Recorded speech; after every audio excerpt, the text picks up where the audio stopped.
Morning, Steve Fried in Chicago with the morning grain comments. Overnight prices again for the soybeans were sharply higher. Beans are up about 50 cents. December meal is up to $20 limit. Again, the weather is the key factor for beans this time here in the United States, and over the long holiday weekend, rains were less than expected.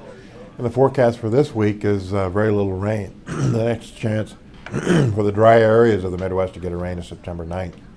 About 20% of the Midwest saw up to an inch of rain, maybe 50 to 60% saw somewhere between a quarter and maybe a half inch of rain, but the key parts of central Iowa and central Illinois missed out on most of the rains. We would expect the crop ratings tonight for corn drop maybe 2 to 3%. Beans could drop as much as 5% as the USDA tries to assess the impact this dry weather may have on the bean crop.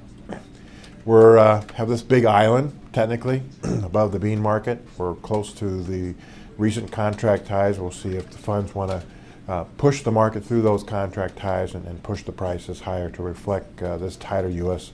2013-14 supply outlook. Corn struggling to get over the $5 level. It just feels like the corn crop escaped most of the damage from this dry August weather, and it's still going to be an okay crop, and it's still going to see a bigger carryout this year than a year ago. That kind of limits the upside in prices. Wheat is kind of the forgotten market because of all the attention in the bean complex, but it continues to kind of limp its way up because of some short covering by the funds. Still, world wheat prices are much cheaper than U.S.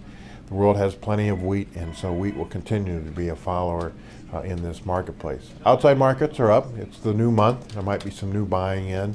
The PMI data out of China was better than expected, and so that's kind of helping some of the outside markets. Still a lot of uncertainty over Syria and some of the noise that's going on here in the United States from our economic outlook, so that might keep some uncertainty. So we're up today, led by the beans. We'll just see how high is high based on this dry August weather that's lowering the U.S. bean crop. As always, these are my thoughts, not those of ADM or ADM Investor Services, and have a safe and profitable trading day.